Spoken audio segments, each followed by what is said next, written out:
Ajma'in. Raditu billah rabba wa bil islami dina bi Muhammadin nabiyyi rasulullah amma ba'du. Dear brother and sister, I would like to apologize first because the speech will be delivered in Indonesia, but maybe our brother Oscar or somebody else can help to translate.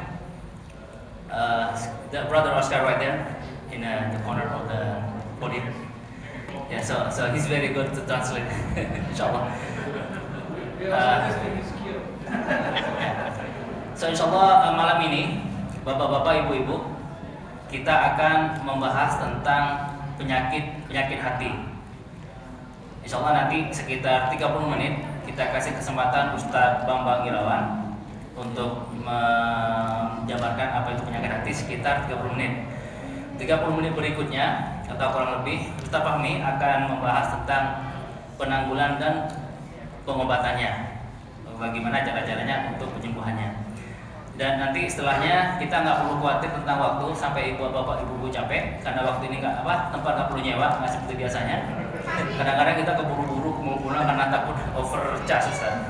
Kayak Ustaz ini mengingat kembali tahun lalu beliau di sini acara LKII bekerja sama dengan ISMI. Beliau datang mengelilingi beberapa kota di Amerika dan alhamdulillah doanya terkabul, Ustaz, mau ketemu lagi. Jadi malam ini sebetulnya silaturahim dengan Ustaz. Jadi kita menghapuskan dosa-dosa kecil setelah berjabat tangan dengan beliau. Tapi kita juga tidak mau rugi, Ustaz. Jadi kita manfaatkan ilmunya, kita bagi-bagi di sini. Jadi kita dapat dua, insyaallah. Baik, saya tidak akan banyak menggunakan waktu. Insyaallah akan kami persilakan kepada Ustadz Bambang Irawan. Ya, sebelumnya silakan mengenalkan diri karena banyak jemaah baru yang belum kenal Ustadz. Ya, baik. Ya, tafadhol. Ya. Bismillahirrahmanirrahim. Assalamualaikum warahmatullahi wabarakatuh. Alhamdulillah, berkat rahmat Allah kita bisa kembali dipertemukan. Mudah-mudahan pertemuan ini pertemuan yang bisa menambah semangat kedekatan kita kepada Allah Subhanahu wa taala. Mudah-mudahan silaturahmi ini membuat kita semakin dapat ilmu yang bisa membuat kita tercerahkan. Ya. Tanpa memperpanjang waktu, nama saya sudah disebutkan tadi, namanya seperti nama bintang film, Bu. Bambang Irawan. Saya tidak tahu apakah dulu orang tua saya kepingin anaknya jadi bintang film seperti Bambang Irawan, bintang film di era 70-an. Ayah saya itu aslinya Jawa Timur, Banyuwangi, tapi wajahnya kok wajah-wajah Sumatera. Memang ibu saya sukunya Mandailing, Boru Harahap. Ya, jadi kata orang Medan, kehidupan semakin ginting bah, katanya. Kehidupan semakin ginting, pendapatan terus menurun, ya. Pendapatan terus menurun. Jumlah anak-anak miskin sudah pangaribuan. Banyak anak-anak miskin menangis berpaun-paun. Tapi jangan sampai kehilangan harap, ya. Kehilangan apa, Bu? Harap. Kehilangan harapan, maksudnya itu kata orang Medan. Jadi saya sekarang ini tugas sebagai dosen ilmu tasawuf, di samping ilmu sejarah Islam, mengajar di IAIN Sumatera Utara dan mengajar di Paramadina Jakarta. Jadi saya hidup di dua tempat, di Jakarta dan Medan, tapi istri dan anak-anak tinggal di Jakarta. Anak saya sudah 2 orang. Yang pertama kelas 6 SD, dan alhamdulillah untuk memberi motivasi juga tahadus bin nikmah, yang usia 12 tahun ini sudah hafal 7 juz. Baru 7 juz. Dibanding Dulu kita pernah ingat ada Musa usia 6 tahun sudah 29 juz. Rasanya malu juga saya ya, nggak bisa seperti si Musa yang kemarin hafal Qurannya untuk 9 juz di usia 7 tahun. Anak yang nomor 2 usianya baru 7 tahun. Kehadiran saya di sini pada awalnya undangan dari Ohio State University untuk mempresentasikan riset saya tentang eko pesantren. Ya, eko pesantren, artinya pesantren hijau di Indonesia. Betapa pesantren-pesantren di Indonesia ada yang sudah memberikan apresiasi yang besar untuk penghijauan. Misalnya pesantren Darut Tauhid itu para santrinya sudah diajarkan menanam tomat, kentang, menanam bawang, dan itu bisa hasilnya luar biasa dan ditolak ke pasar-pasar di sana. Pesantren-pesantren di Jawa Timur ada yang setiap santrinya diwajibkan setiap mendaftar bawa 1 bibit pohon. Sampai sekarang sudah ribuan pohon-pohon yang ada di pesantren. Ini penting karena ada pendapat yang mengatakan pesantren itu mengajarkan hal-hal yang sifatnya sangat tradisional dan bibit-bibit teroris. Pendapat ini salah. Pesantren juga sekarang ini mengajarkan tentang penghijauan dan tentunya mengajarkan juga tentang sains dan teknologi. Ternyata makalah saya dipilih untuk dipresentasikan di Ohio. Kebetulan saya 6 bulan yang lalu juga pernah hadir di sini. Saya telepon Pak Arif Mustafa selaku presiden, menelepon Pak Firdaus supaya diizinkan silaturahmi. Ya, ternyata kehadiran saya di Ohio juga didengar di Houston, di LA. Jadi saya keliling lagi, keliling beberapa tempat di San Bernardino. Ya, kemarin di Las Vegas juga minta, tapi tidak ada waktu. Saya kira itu singkat kehadiran saya kemari. Mohon doa Bapak Ibu, mudah-mudahan tahun depan bisa hadir lagi di sini untuk bisa bersilaturahmi. Baik, tanpa memperpanjang waktu, kita lanjutkan materi yang sudah disampaikan tadi subuh. Kalau di antara Bapak Ibu ada yang belum hadir tadi subuh, kita akan kembali sedikit mengulang tentang bahayanya penyakit-penyakit hati. Bu, penyakit hati itu ada 60.000. Kita tidak membahas yang 60.000 itu semua, kita membahas paling-paling nanti ada 10 saja. Karena kalau 60.000 waktunya nggak cukup. Yang penting begitulah bahayanya hati kalau orang yang tidak bisa menjaga hatinya. Tapi begitu pentingnya hati kalau bagi orang yang mampu menjaganya. Sampai-sampai Rasulullah pernah mengatakan istaftak kolbak. Minta fatwalah lewat hatimu. Minta fatwalah kepada hatimu. Jadi betapa hati yang kita miliki ini bisa berfatwa. Misalnya Bapak Ibu ragu-ragu, kira-kira suami saya itu tadi keluar kemana ya? Minta fatwa kepada hati. Kalau hati mengatakan ragu-ragu, mohon kepada Allah. Ya Allah, jaga suamiku, ya Allah, Engkau yang maha menjaga. Insya Allah kalau kita tulus mendoakan itu dijaga oleh Allah. Kalau istri kita keluar ada ragu-ragu, kemana ya? Ya sama, mohon supaya Allah menjaganya. Kalau Allah menjaga, siapa yang bisa mengganggunya? Betul tidak, Bu? Jadi betapa hati ini bisa untuk berfatwa. Karena itu kata Rasulullah, hati-hati dengan firasatnya orang yang muslim. Hati-hati firasat orang yang bertakwa, karena firasatnya itu bisa mendekati kebenaran.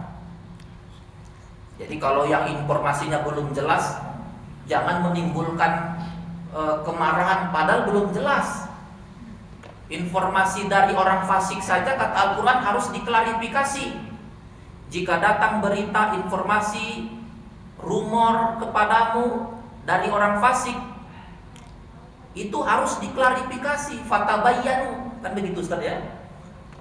Kok kita kadang-kadang belum jelas, sudah praduga yang enggak. Sekarang Tuhan kita Allah apa praduga kita? Banyak orang gara-gara berpraduga jadi gelisah, marah-marah, hidup dalam praduga. Betapa rapuhnya yang mengaku Allah sebagai Tuhannya, tapi dia dikendalikan oleh praduga-praduga. Ini bagian dari penyakit hati juga. Ngakunya la ilaha illallah, la haula wala quwata illa billah, tapi hidup dalam praduga-praduga.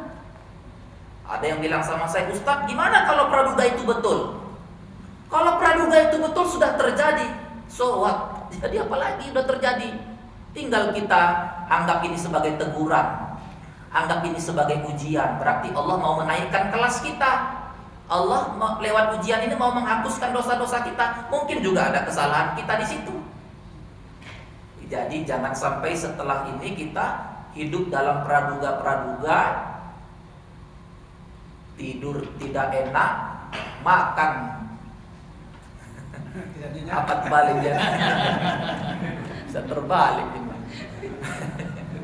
Makan tidak enak, tidur tidak nyenyak gara-gara praduga.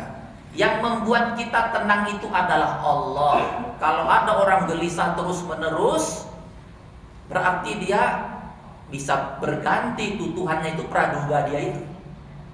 Ada orang gara-gara gak bisa mengendalikan hatinya, sholat pun dibawa-bawa. Allahu Akbar. Tak kusangka dia berbuat begitu. Sami Allahu liman hamidah, katanya setia tapi enggak juga. Allahu Akbar, air susu dibalas air tuba. Sepanjang sholat mengeluh terus, padahal dia menghadap Allah, zat yang menentukan dan meletakkan takdir dan nasib hidupnya, tapi mengeluh masalah pribadi. Masalah pribadi itu kecil. Ya tadi pagi sudah dibahas, kalaupun ada masalah, kalau itu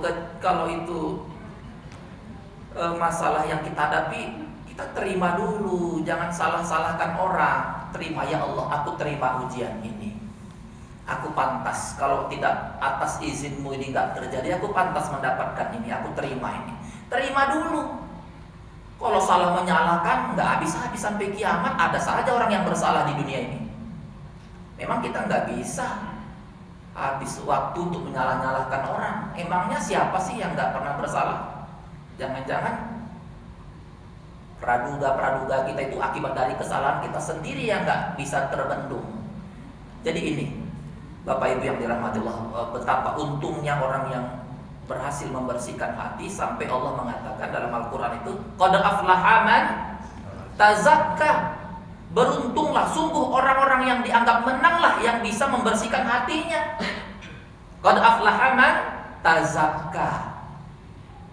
Udah hatinya bersih, ngapain? Kata Allah, setelah hatinya bersih, wa dzakara asma rabbih. Setelah hati bersih baru berzikir, wa dzakara asma rabbih, berzikir. Jadi urutannya bersihkan hati dulu, baru berzikir. Itu baru zikir yang membuat tenang. Banyak orang berzikir, subhanallah, subhanallah, nampak orang yang selama ini dia curigai, nah itu dia. Padahal lagi zikir nih, yang dia tunjuk-tunjuk belum tentu salah juga. Subhanallah, subhanallah, subhanallah, nampak lagi, awas dia nanti ya. Lagi berzikir kok marah-marah. Kenapa? Karena tadi hati masih kotor. Subhanallah, alhamdulillah, wa la ilaha illallah, wallahu akbar. Siapa dia rupanya? Ya Allah, ini apa arti zikir? Tumpul itu namanya zikir. Ketika orang zikir hati masih kotor, ya begitu. Dalam zikir, dalam sholat marah-marah. Jadi urutannya begitu Bapak Ibu.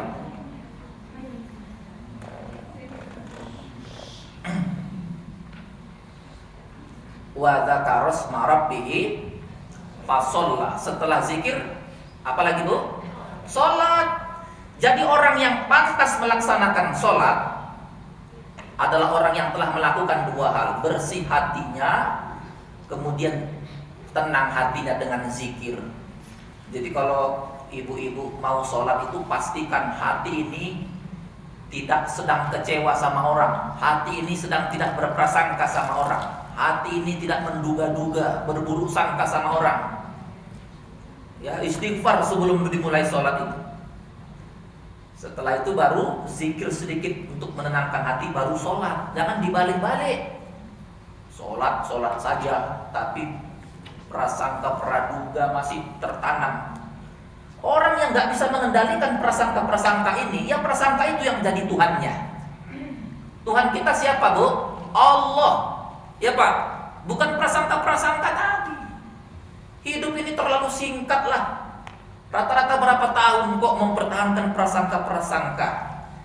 Lebih baik kita berpikir sebenarnya dosa kita itu sudah diampuni Allah apa belum sih? Memikirkan kesalahan-kesalahan orang. Orang berbuat salah itu di mana-mana banyak. Kita habiskan pikiran kita ke situ, kita sendiri ibadah kita belum tentu diterima Allah. Itu Bu caranya. Jadi sekarang ini kita hidup dengan berbaik sangka saja. Kalau praduga-praduga itu belum tentu benar. Kalaupun benar, mudah-mudahan itu bisa menghapuskan dosa-dosa kita. Amin. Jelas Bu ya? Jelas. Yang pertama, penyakit hati yang sangat berbahaya yang harus kita buang, yang pertama adalah sombong. Sombong Pak. Sombong karena apa? Mungkin sombong karena jam terbangnya. Wah, saya sudah macam-macam lah. Sombong karena jam terbang, sombong karena ilmu, sombong karena gelar. Padahal Rasulullah mengatakan, kalau ada di antara seorang muslim yang memiliki sifat sombong walaupun sebesar biji dzarrah, sebesar debu, itu akan dicampakkan Allah ke dalam neraka. Itu sebesar debu. Tapi sombongnya orang sekarang bukan cuma sebesar debu, Bu. Udah sebesar gunung sombongnya. Yang sebesar debu saja dicampakkan ke neraka, apalagi yang sebesar gunung sombongnya. Nih penyakit hati. Ya, mentang-mentang baru naik pangkat, jalannya sudah beda. Mentang-mentang jadi istri pejabat, naik mobil, main tetot-tetot, ya, bukan buka kaca, main. Ya, alhamdulillah. Di Amerika ini, sepanjang saya di Amerika ini, kok jarang bunyi klakson. Itu tingkat stres di Amerika ini lebih rendah daripada di Jakarta. Kalau di Jakarta setiap hari hampir terdengar ini suara klakson. Berarti tingkat stres orang Jakarta lebih tinggi. Amin. Beruntung kita ini hidup di lingkungan yang kurang stresnya. Meskipun harus diuji lagi nanti, benar nggak begitu? Ya. Jadi jangan sampai sombong. Ini penyakit yang sudah sejak zaman bahla. Penyakitnya iblis, gara-gara dia sombong dibuang dia. Merasa lebih baik dari orang lain. Ini bahaya nih. Merasa lebih baik dari orang lain ini bahaya. Ya, jangan sampai kita memelihara penyakit berupa sombong ini. Jangan sombong kayak Fir'aun. Turunlah sifat jalaliyah. Pernah dengar sifat jalaliyah, Pak? Allah itu punya sifat, kalau dibagi dua, kalau diperas sifat-sifat itu jadi dua. Yang pertama sifat jalaliyah. Apa itu sifat jalaliyah? Allah itu punya sifat kekuasaan, diantaranya sifat al-mutakabbir. Allah itu yang pantas untuk sombong. Manusia jangan coba-coba sombong. Allah itu punya sifat al-muntakim. Pernah dengar Pak sifat al-muntakim itu? Sifat al-muntakim itu sifat paling bisa Allah membalas dendam. Hamba-hambanya yang sudah dikasih warning tapi nggak sadar-sadar, Allah punya sifat al-muntakim itu. Itu namanya sifat jalaliyah. Udah banyak ditunjukkan Allah sifat jalaliyah itu. Misalnya dulu ketika Ka'bah mau dihancurkan sama tentara bergajah, sifat jalaliyah Allah itu muncul dengan dikirimkan burung ababil dengan batu-batu dari api neraka, hancur itu gajah-gajah. Itu sifat jalaliyah Allah. Bagaimana pada masa Nabi Lut itu dibalikkan tanah, dibalikkan bumi. Pada masa Nabi Nuh dibikin banjir bandang. Itu sifat jalaliyah Allah. Fir'aun dihancurkan, ditenggelamkan. Qarun, Saklabah. Jadi Bapak Ibu, kita berharap jangan sampai praduga-praduga kita ini yang belum tentu benar, tapi seolah-olah sudah pasti menjadikan azab sama kita. Azab Allah itu sangat jelas. Qul huwal qadir ala yab'ats 'alaikum adzaba. Jadi jangan lagi ya Bapak Ibu hidup dalam prasangka-prasangka. Kalau saat kita berprasangka tahu-tahu datang azab itu mati kita, mati dalam keadaan prasangka yang belum tentu benar. Bawalah prasangka itu. Ibadah kita udah diterima apa enggak tahu kita. Astagfirullahaladzim. Orang yang terlalu banyak prasangka menimbulkan dia sombong seolah-olah dia paling benar. Nah, ini bahaya. Yang kedua, penyakit hati yang harus dibuang setelah sombong adalah iri dan dengki. Tiap hari kita baca itu. A'udzubillahi minasyaitonirrajim. Qul a'udzu birabbil falaq wa min syarri ma khalaq wa min syarri ghasiqin idza waqab wa min syarri naffatsati fil 'uqad wa min syarri hasidin idza hasad. Dari keburukan orang yang pendengki ketika dia dengki. Orang kalau sudah dengki, ada-ada saja itu godaan untuk macam-macam. Ya, terusik hatinya. Kalau orang lebih baik pangkatnya, senang dia kalau nikmat itu dicabut dari orang, dari tetangganya. Ini iri dengki ini. Ya, kata Rasulullah, jangan sampai pelihara itu iri dengki, karena itu bisa membakar semua amal-amal ibadah kita. Ya. Kemudian penyakit hati yang perlu kita jauhi adalah ya amarah yang berlebihan. Jadi pernah di tempat saya itu ada orang kalau marah nggak bisa dikontrol, gara-gara marah gemetar, tumbang sendiri dia gara-gara marah. Dia yang punya marah dia nggak bisa kontrol. Ya. Sekali waktu ketika memang dia sudah kebiasaannya begitu, kalau marah pingsan. Sedikit-sedikit kalau marah pingsan. Pikir tetangga, lain kali kalau dia marah pingsan biarkan aja. Jadi waktu dia marah pingsan, dikerjai sama tetangganya, itu dia pingsan tuh. Gimana kalau kita kasih minum air parit saja, air comberan. Rupanya dia dengarin yang pingsan tadi. Lari dia. Rupanya pingsannya pura-pura aja. Ya, begitu dengar dia mau disiram air parit, lari dia. Rupanya cuma pura-pura. Jadi orang yang tidak bisa menahan amarah ini juga penyakit hati yang sangat berbahaya.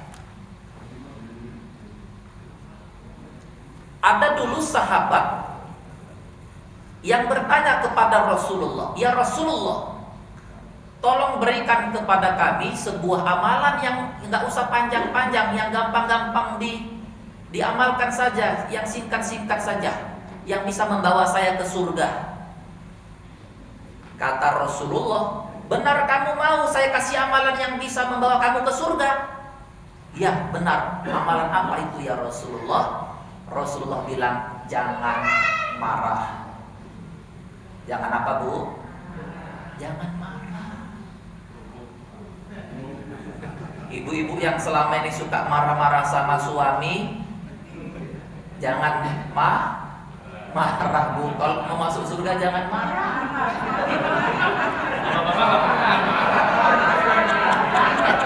Ya sama, bapak-bapak juga begitu. Hidup ini kan cuma dua, Bu. Kalau nggak syukur, sabar. Kalau ekonomi lagi kuat-kuatnya, lagi jaya-jayanya, syukur. Kalau ekonomi lagi seret-seretnya, sabar. Kan gitu. Kalau suami lagi garang-garangnya, marah-marahnya, syukur. Ya sabar. Ya, kalau lagi romantis-romantisnya, syukur, alhamdulillah. Kan cuma dua itu aja. Jadi kan ada cerita seorang istri yang sangat cantik sekali nih. Saking cantiknya jadi pembicaraan banyak orang. Tahu-tahu istri yang cantik ini diuji Allah dia. Punya suami, udah suaminya buruk rupanya, buruk pula lagi akhlaknya. Apa yang mau dibanggakan? Kalau buruk akhlaknya, kalau ganteng-ganteng sedikit bisalah toleransi. Ini udah buruk akhlaknya, buruk lagi perilakunya. Jadi kata kawannya, ngapain kau pertahankan hidup rumah tangga dengan laki-laki seperti itu? Apa yang mau diharap dari dia itu? Kamu minta cerai, nanti aku bantu cari suami yang lebih baik dari suamimu sekarang.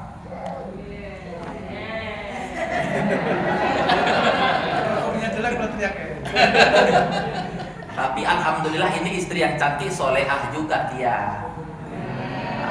Dia bilang sama kawannya, berapa tahun lagi lah aku jalani sisa-sisa hidupku. Islam mengajarkan betapa syukur itu harus diikuti dengan sabar.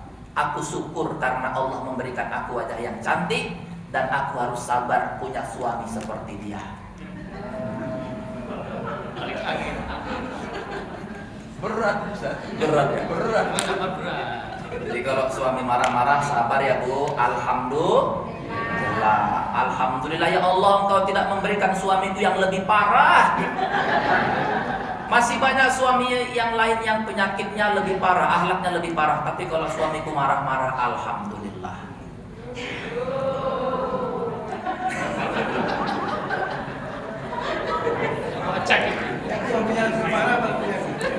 Ya. Jadi udah berapa tadi Bu penyakit hatinya? Yang pertama apa tadi? Sombong. Yang kedua iri dan dengki. Yang ketiga jangan marah berlebihan. Jadi dulu Rasulullah Pak sangat dikenal seorang yang paling suka ketika nampak anak bayi dia selalu cium. Nampak bayi selalu dia cium. Kata Rasulullah, bayi-bayi ini adalah bunga-bunga surga. Ketika ada seorang ibu berharap anaknya digendong oleh Rasulullah, Rasulullah pun menggendongnya. Tahu-tahu pipis membasahi baju Rasulullah. Akhirnya si ibu tadi menarik bayi tadi dengan cara yang sangat kasar. Akhirnya Rasul mengatakan,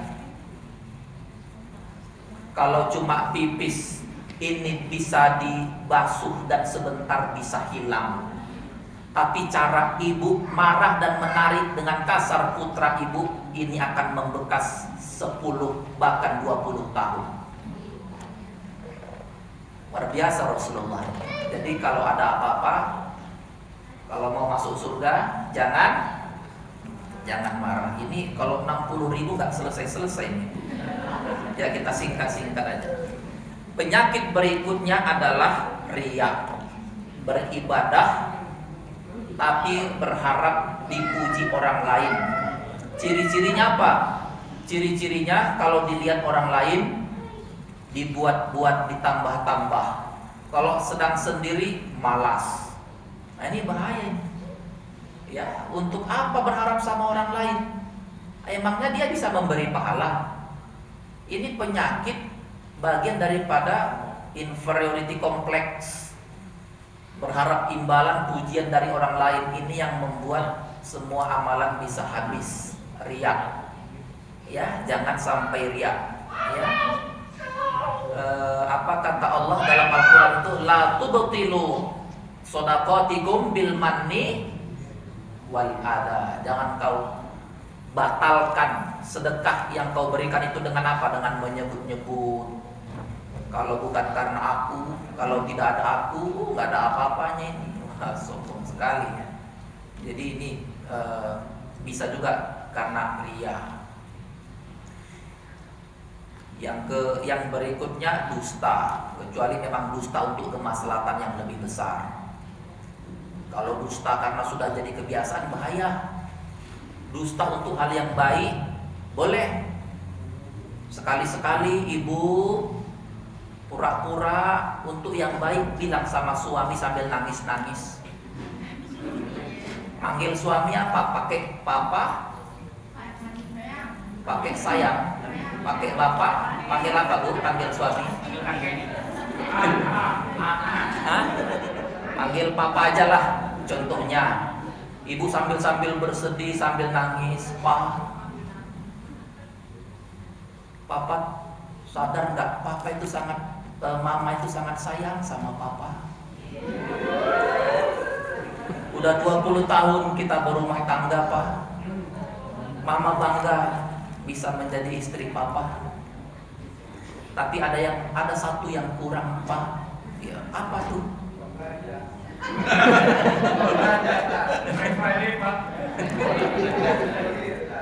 Kata istrinya, satu aja yang kurang, Pak. Udah 20 tahun kita berumah tangga. Kalau pas Papa di rumah, mulai sekarang kita sholatnya berjamaah ya Pak. Itu aja yang tapi bilangnya sambil nangis gitu, biar nanti papanya pun akan berkata dalam hatinya, oh engkau memang istriku yang tidak salah, aku memilihnya. Boleh begitu. Penyakit berikutnya adalah bakhil. Ya, bakhil ini adalah bagian dari penyakit hati yang sangat berbahaya. Uang $10, ya kalau di Jakarta katakanlah uang 100.000, itu kalau dibawa ke masjid rasanya kok banyak amat ya. Meskipun kalau dibawa ke mall nggak ada apa-apanya itu uang segitu, betul nggak? Ini kita kadang-kadang kalau mau untuk acara-acara kegiatan piknik, untuk kegiatan-kegiatan melancong jalan-jalan macam-macam itu kita siap selalu ada. Ya kalau di Jakarta itu biasa undang artis, bikin semacam konser, siap itu, cepat itu bayarnya. Tetapi begitu diminta sumbangan untuk kegiatan masjid, berpikir kasih nggak ya, kasih nggak ya. Nah ini bahaya kita kan seharusnya prioritasnya yang benar-benar untuk yang lebih besar kemaslahatannya. Insya Allah ya. Jadi di dalam Islam itu supaya kita nggak bakhil itu diatur. Yang pertama, setiap muslim itu harus menyadari bahwa setiap ada uang yang masuk ke dalam kantongnya, setiap ada yang masuk harus ada yang keluar. Masuk keluar. Itu sudah menjadi hukum alamnya harta seorang muslim itu. Jadi dalam harta yang kita miliki ada hukum alam. Setiap ada yang masuk harus ada yang keluar. Nggak boleh masuk saja. Kalau masuk saja terus tidak kita keluarkan, Allah yang mengeluarkan secara paksa. Dikeluarkan paksa oleh Allah. Lewat apa? Ya lewat mungkin anaknya yang sakit, anaknya yang kecelakaan. Cara Allah kan mudah. Mau lewat bencana, lewat banyak cara Allah. Qul huwal qadir ala yab'atsa 'alaikum adzaban. Ya, jadi seperti itu. Yang kedua, supaya kita tidak bakhil, setiap harta yang kita infakkan untuk kemaslahatan, untuk di jalan Allah, itu bukan kos. Bukan apa Pak? Bukan kos, tapi investasi. Kalau dianggap kos, pembiayaan, mikir-mikir lagi tuh, ngasih nggak ya? Karena dianggap pembiayaan. Tapi coba ini dianggap sebagai investasi, insya Allah kita nggak bakhil. Jadi dia investasi bukan mengurangi. Secara matematika kita itu dianggap mengurangi, tapi di dalam perspektif Allah, harta yang kita infakkan itu akan menambah. Jadi hati-hati dengan sifat bakhil. Ya. Ada seorang ibu paling suka beli baju setiap minggu. Tiap minggu beli baju. Akhirnya banyak sekali bajunya. Tapi begitu setiap dia pergi majelis taklim, itu baju nggak pernah dipakai. Orang kan pada heran, rasanya dia rajin beli baju, kok baju nggak pernah dipakai. Tahu-tahu nggak panjang umurnya. Rupanya kelihatan di kamarnya ada 5 lemari tuh. isinya baju baru semua. Rupanya cuma hobi koleksi. Dia beli baju bukan untuk dipakai tapi untuk koleksi saja. Ini kenapa bisa begini? Ah, ini bagian dari penyakit bakhil tadi, naudzubillah. Mudah-mudahan setelah ini kita menjadikan setiap apa yang kita infakkan itu sebagai investasi di jalan Allah yang pasti menguntungkan. Amin. Penyakit hati berikutnya adalah cemas. Yang ketujuh, cemas ataupun gelisah yang berkepanjangan. Kalau ada orang cemas, ya sifat manusia itu memang mudah cemas, mudah gelisah, tapi jangan berkepanjangan. Kalau berkepanjangan, pertanyaannya di mana Allah? Bukti bahwa kita punya Allah, kita itu kalau dapat masalah, kita kuat, kita katakan ya Allah, ini sudah bagian dari takdirmu. Sesuatu yang sudah engkau takdirkan, aku tidak bisa menolaknya, karena engkau maha menentukan, maha berkehendak. Jadi jangan segala sesuatu itu membuat kita cemas. Pas tidak ada, cemas. Begitu ada, masih kurang juga, cemas lagi. Kapan kita mau bahagianya kalau karena faktor eksternal terus menerus, ya? Orang mau bahagia itu bukan karena faktor eksternal. Faktor luar itu seharusnya jangan jadi ukuran. Kapan kita mau bahagia kalau karena faktor eksternal? Karena faktor eksternal ini orang berubah-berubah terus. Cemas karena nggak punya model handphone yang terbaru. Begitu dibeli keluar lagi yang terbaru lagi, ya cemas terus. Ya orang kadang-kadang begitu. Begitu rumah masih mortgage, cemas. Begitu sudah lunas, kok kurang besar ya Pak rumahnya. Dapat rezeki rumah lebih besar Pak, kayaknya enak kalau ada kolam renangnya. Ya enggak, ada kolam renang pun ada lagi tuh kurangnya, betul enggak? Jadi biasakan kita mohon kepada Allah, ya Allah aku ingin lapang, aku ingin bahagia, bukan karena hal-hal yang eksternal, tapi aku ingin bahagia karena dekat denganmu, karena keberkahan harta yang aku miliki. Ya. Makanya jangan cemas-cemas, itu masih berhubungan itu. Karena dia bakhil lah dia jadi cemas, karena dia cemaslah jadi bakhil. Ya rumusnya kan kita tadi daripada berinfak sedikit tidak ikhlas, kan lebih bagus sedekahnya banyak tapi ikhlas, kan gitu Bu ya. Jadi jangan sempat cemas ini kalau nggak bisa dikendalikan, ini akan menjadi Tuhan-Tuhan yang baru. Jadi Tuhan-Tuhan yang baru. Rasa cemas yang tidak bisa dikendalikan, ini juga jadi Tuhan-Tuhan yang baru.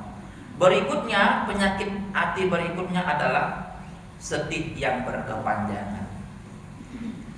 Wa aina Allah, di mana Allah? Kok sedih terus? Ya, emangnya kita ini orang yang paling merana Pak? Emangnya kita ada lagi orang lain yang diuji Allah dengan yang lebih berat? Ya, siapa sih kita ini mau hidup dalam kesedihan yang berkepanjangan? Ya Ustaz, tapi anak saya yang paling saya cintai dipanggil Allah. Berapa yang dipanggil Bu? 1. Kalau Allah mau panggil sekali 2 bisa nggak? Bisa. Alhamdulillah nggak dipanggil Allah sekali 2.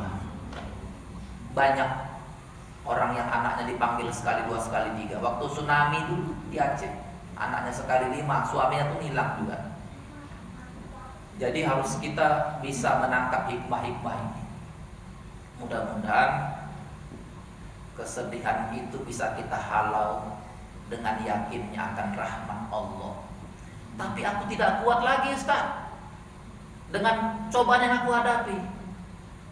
Allah mengatakan la yukallifullahu nafsan illa usaha. Tidak ada yang overdosis. Ini soal respon saja ini. Soal merespon. Bukan soal masalahnya, tapi cara merespon. Banyak orang yang dapat masalah yang lebih berat tapi bisa merespon dengan baik. Saya mau tanya ini bapak-bapak, Pak, kalau ini dimasukkan 1 gelas air, dimasukkan 1 sendok garam, kemudian kita aduk terus kita minum, ketahuan rasanya ya Pak. Apa rasanya Pak? Asin. asinnya itu adalah karena soal wadahnya itu.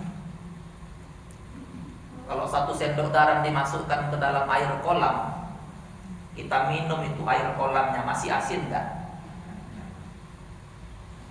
Berarti kalau 1 sendok garam itu diibaratkan masalah, wadahnya itu adalah hati kita. Hati kita itu mau sebesar kolam apa sebesar gelas, Bu? Maunya kita sebesar kolam, kalau bisa sebesar samudra. Kalau hatinya sebesar gelas, hilang kacamata itu merepetnya 3 jam. Belum lagi hilang-hilang yang lain. Yang sama ke kakak tuh langsung hilang kacamata. Tapi kalau hatinya besar, 1 sendok garam nggak ngaruh. Nggak ngaruh ya, Bu. Nggak ngefek dia, nggak ngaruh. Ya itu. Apalagi boros. Nah ini salah satu jebakan setan itu adalah boros. Dalam hal apa? Dalam kenikmatan berbicara untuk yang tidak penting-penting, telepon kawan sampai panas telinga untuk yang nggak penting-penting. Nah itu bagian boros juga. Mudah-mudahan di sini tidak ada yang telepon sampai telinganya panas ya, kecuali untuk yang sangat mendesak penting. Telepon untuk katakanlah boros untuk yang lain-lain, ya ini penyakit hati juga. Ya, penyakit hati berikutnya adalah serakah. Ya, betapa banyak gara-gara serakah yang tak dikendalikan ini menjadi azab sebagaimana turun.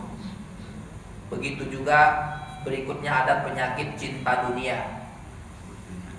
Hubbud dunia. Ya, hubbud dunia, cinta dunia. Ya. Cinta dunia ini adalah kata Nabi sumber dari berbagai macam penyakit. Ya. Kalau kita hidup di dunia ini dengan niat untuk mendapatkan keberkahan, dengan niat untuk apa yang kita raih ini adalah sebuah alat saja, bukan tujuan, insya Allah kita bisa selamat, insya Allah. Penyakit berikutnya adalah wakarahiyatul maut. Pernah dengar wakarahiyatul maut? Takut mati. Takut mati ini adalah bagian dari penyakit hati. Saya tidak tahu apakah Bapak Ibu masih ingat bagaimana orang-orang soleh dulu itu menjadikan kematian itu adalah jalan kesempurnaan. Jadi kematian itu adalah jalan kesempurnaan. Tapi bagi kita yang gak ngerti mati, kita takut mati. Bagi orang yang mengerti hakikat mati itu jalan kesempurnaan.